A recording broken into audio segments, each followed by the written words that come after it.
Informative ফেক্টছৰ অন্য এটা নতুন ভিডিঅ'লৈ সকলোকে স্বাগতম জনাইছোঁ। আজিৰ ভিডিঅ'টোত DLED পেট এণ্ট্ৰেন্সৰ চিলেবাছৰ অন্তৰ্ভুক্ত নট্যবিধি আৰু সত্যবিধিৰ কেইটামান কুৱেশ্যন লৈ আহিছোঁ। এই ভিডিঅ'টো চিটেটৰ কাৰণেও সুবিধাজনক হ'ব। গতিকে ভিডিঅ'টো আৰম্ভ কৰাৰ আগতে আমাৰ চেনেলটোলৈ যদি নতুনকৈ আহিছে তেন্তে চেনেল ছাবস্ক্ৰাইব কৰি ল'ব। তেন্তে ভিডিঅ'টো আৰম্ভ কৰোঁ বলক। আজি প্ৰথম প্ৰশ্নটো হ'ল, যি বিধিমতে দন্ত্য ন মূৰ্ধন্য ন ৰূপ লয় তাক কি বোলে? সত্যবিধি, নট্যবিধি, সন্ধিবিধি নে সমাসবিধি? আৰু ইয়াৰ শুদ্ধ উত্তৰটো হ'ব অপশ্যন বি নট্যবিধি। নট্যবিধিৰ নিয়ম অনুসৰি দন্ত্য ন মূৰ্ধন্য নলৈ পৰিৱৰ্তন হয়, যেনে কৰ্ণ, ঋণ ইত্যাদি। ইয়াৰ পিছৰটো প্ৰশ্ন, নট্যবিধি অনুসৰি কোনটো শুদ্ধ? অপশ্যন এ কৰণ, অপশ্যন বি কৰণ, অপশ্যন চিও কৰণ নে অপশ্যন ডি কৰণো। অপশ্যনকেইটিত নৰ ৰূপকেইটা সলনি হৈছে, গতিকে ইয়াৰ ভিতৰতে তোমালোকে বাচিব লাগিব। গতিকে ইয়াৰ শুদ্ধ উত্তৰটো হ'ব অপশ্যন বি কৰণ। ৰৰ পিছত থকা দন্ত্য ন সদায় মূৰ্ধন্য নলৈ পৰিৱৰ্তন হয়। নেক্সট কুৱেশ্যন, তৃণ শব্দত মূৰ্ধন্য ন হোৱাৰ কাৰণ কি? অপশ্যন এ মূৰ্ধন্য ত বৰ্গৰ প্ৰভাৱ, অপশ্যন বি ৰিৰ পিছত দন্ত্য ন থকাৰ বাবে, অপশ্যন চি উপসৰ্গৰ বাবে নে অপশ্যন ডি প্ৰত্যয়ৰ বাবে। আৰু ইয়াৰ শুদ্ধ উত্তৰটো হ'ব অপশ্যন বি ৰিৰ পিছত দন্ত্য ন থকা বাবে। এতিয়া ৰি ৰ শৰ পিছত দন্ত্য ন সদায় মূৰ্ধন্য ন হয়। নেক্সট কুৱেশ্যন, তলৰ কোনটো নট্যবিধিৰ উদাহৰণ নহয়? কণ্ঠ, ৰাৱণ, কষ্ট আৰু কৰ্ণ। অপশ্যনখিনিৰ ভিতৰত শুদ্ধ উত্তৰটো হ'ব অপশ্যন চি কষ্ট। কষ্টত দন্ত্য স মূৰ্ধন্য স হৈছে, সেয়ে ই সত্যবিধিৰ উদাহৰণ। নেক্সট কুৱেশ্যন, ঘণ্টা শব্দত দন্ত্য ন মূৰ্ধন্য হোৱাৰ কাৰণটো কি? ৰৰ বাবে, ৰিৰ বাবে নে মূৰ্ধন্য ত বৰ্গৰ বৰ্ণৰ সংযোগৰ বাবে নে উপসৰ্গৰ বাবে। আৰু ইয়াৰ শুদ্ধ উত্তৰটো হ'ব অপশ্যন চি মূৰ্ধন্য ত বৰ্গৰ বৰ্ণৰ সংযোগৰ বাবে। মূৰ্ধন্য ত বৰ্গৰ বৰ্ণৰ লগত যুক্ত হ'লে দন্ত্য ন সদায় মূৰ্ধন্য ন হয়। কুৱেশ্যন নম্বৰ 6, ৰামায়ণ শব্দত নট্যবিধিৰ কোন নিয়ম প্ৰযোজ্য? মূৰ্ধন্য ত বৰ্গৰ নিয়ম, অয়ন শব্দৰ নিয়ম নে উপসৰ্গৰ নিয়ম নে প্ৰত্যয়ৰ নিয়ম। আৰু ইয়াৰ শুদ্ধ উত্তৰটো হ'ব অপশ্যন বি অয়ন শব্দৰ নিয়ম। ৰামৰ লগত অয়ন যোগ হৈ ৰামায়ণ হৈছে। পিছৰ প্ৰশ্নটো লৈ আহিছোঁ, অক্ষৌহিণী শব্দত কোনটো পৰিৱৰ্তন হৈছে? অপশ্যন এ দন্ত্য সটো মূৰ্ধন্য স, অপশ্যন বি দন্ত্য ন মূৰ্ধন্য ন, অপশ্যন চি দন্ত্য ত মূৰ্ধন্য ত নে অপশ্যন ডি ৰটো মূৰ্ধন্য ন হৈছে। আৰু ইয়াৰ শুদ্ধ উত্তৰটো হ'ব অপশ্যন বি দন্ত্য ন মূৰ্ধন্য হৈছে। অক্ষ শব্দৰ পিছত উহিনী শব্দ দন্ত্য ন মূৰ্ধন্য ন হয়। কুৱেশ্যন নম্বৰ 8, কৃপণ শব্দত দন্ত্য ন মূৰ্ধন্য ন হোৱাৰ কাৰণটো কি? ৰি ৰ শৰ প্ৰভাৱ, অপশ্যন বি মূৰ্ধন্য ত বৰ্গৰ প্ৰভাৱ, অপশ্যন চি উপসৰ্গ, অপশ্যন ডি প্ৰত্যয়। আৰু ইয়াৰ শুদ্ধ উত্তৰটো হ'ব অপশ্যন এ ৰি ৰ মূৰ্ধন্য শৰ প্ৰভাৱ।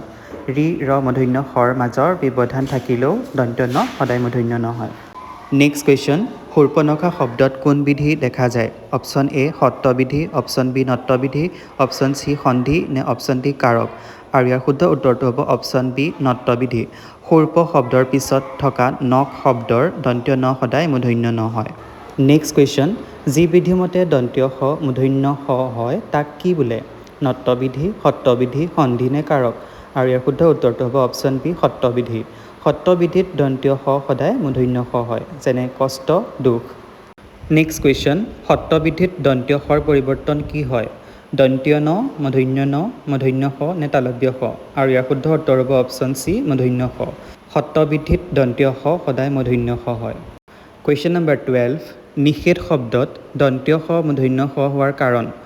অপশ্যন এ মূৰ্ধন্য ত বৰ্গৰ বাবে, অপশ্যন বি হ্ৰস্ব ই কাৰান্ত উপসৰ্গৰ বাবে, অপশ্যন চি ৰৰ বাবে নে অপশ্যন ডি ৰিৰ বাবে। আৰু ইয়াৰ শুদ্ধ উত্তৰ হ'ব অপশ্যন বি ই কাৰান্ত উপসৰ্গৰ বাবে। নি উপসৰ্গৰ পিছত থকা দন্ত্য স সদায় মূৰ্ধন্য স হয়। নেক্সট কুৱেশ্যন, তলৰ কোনটো সত্যবিধিৰ উদাহৰণ? অপশ্যন এ মণি, অপশ্যন বি পাষাণ, অপশ্যন চি দোষ নে অপশ্যন ডি কণিকা। আৰু ইয়াৰ শুদ্ধ উত্তৰ হ'ব অপশ্যন চি দোষ।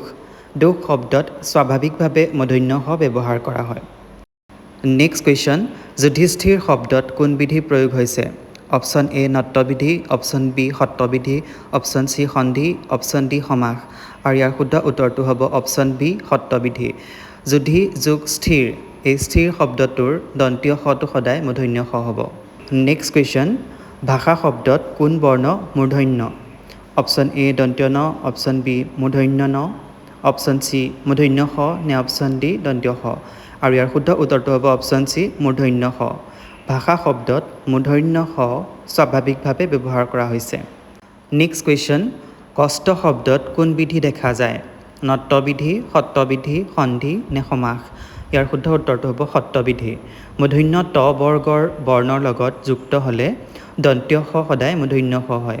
কষ যোগ মূৰ্ধন্য ত সমান কষ্ট। পিছৰ প্ৰশ্নটোলৈ গৈছোঁ।